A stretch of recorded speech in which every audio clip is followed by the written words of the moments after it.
What is holding you back in life? A lot of us make the mistaken assumption that it's time. We think that only if we had a little more time, we could get all kinds of things done. If we had a little more time, the house would be cleaner. We'd spend more time with our family and friends, and we'd be able to progress faster through our career. Or maybe we could start a new training program as well and finally get those abs. But there just isn't enough time in the day. We work from 9 to 5, and when we get home, we often still have a long list of tasks to do that we just don't have time to finish.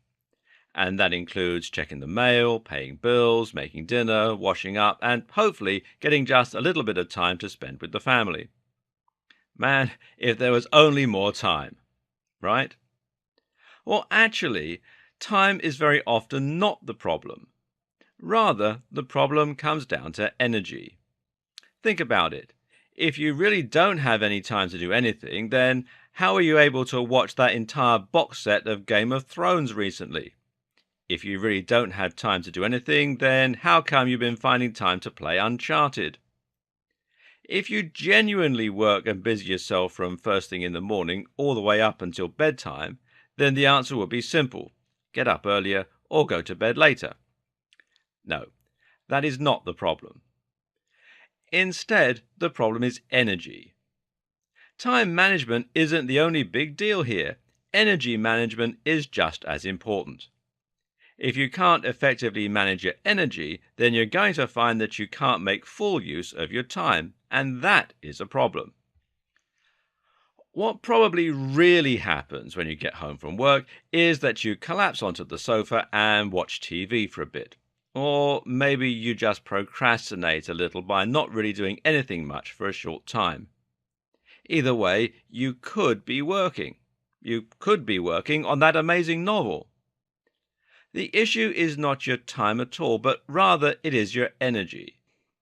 And this isn't to say that you're in some way lazy or that you could be making better use of your time right now. Instead, it is to say that you're simply pushing yourself too hard and too far, and it should come as no surprise that you're not achieving as much as you hope as a result.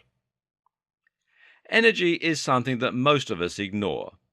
I have a few hours tonight, we say. I'll do it then. The only problem is that if you don't have the energy, then you're not going to do it. Your energy is finite. It can only go so far. And if you ignore that fact, then you're going to run out of steam and not accomplish the things you want to change. There's a good chance you may be watching this and considering energy management properly for the very first time. Perhaps it's something that you never really thought about before, and you wouldn't be alone in that. But even at this early stage in the series, you've hopefully learned a valuable lesson. Simply acknowledging that energy is probably what's holding you back is one of the very best things that you can do to start making life easier. Once you come to terms with this, you can start to think more logically and realistically about what you can achieve in a day. This means you can remove items from your agenda knowing full well that you won't be able to accomplish them, and thus actually get more done as a result and come home with more energy left over. When thinking about whether you're going to walk home tonight or drive, be realistic and accept that driving may be easier. When planning to complete a long list of chores this evening, be honest with yourself and ask how likely you are to accomplish that complete list. Did you manage to finish everything you set out to do last time? Give yourself a break and organize your day sensibly. So, what is our overall strategy for boosting energy? It actually comes down to a few things. The first is management.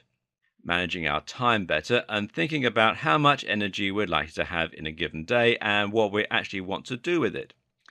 And by finding ways to avoid wasting energy, we can save more for the things that we ultimately decide really matter. The next step is to start small and not to be too ambitious. That's true with the other things we're trying to achieve, and it's also true of the lifestyle changes we're introducing in this video series. Simply put, you're not going to transform your energy levels and your health overnight, and you shouldn't try.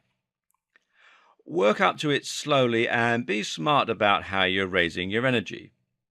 We're going to introduce the concept of Kaizen here, which means that we're introducing small changes with the aim of eventually seeing big results. Kaizen is a Japanese concept that basically means any journey is best accomplished with lots of little steps. And finally, we're going to change everything. We're going to look at our health and our lifestyles holistically. We're going to acknowledge that to boost energy, it's not good enough that we simply introduce one new lifestyle habit or start drinking smoothies.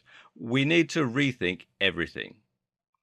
These videos will be your guide, and by the end, the aim is for you to be crackling with energy. You should feel like a coiled spring ready to explode. And then you can achieve some truly amazing things.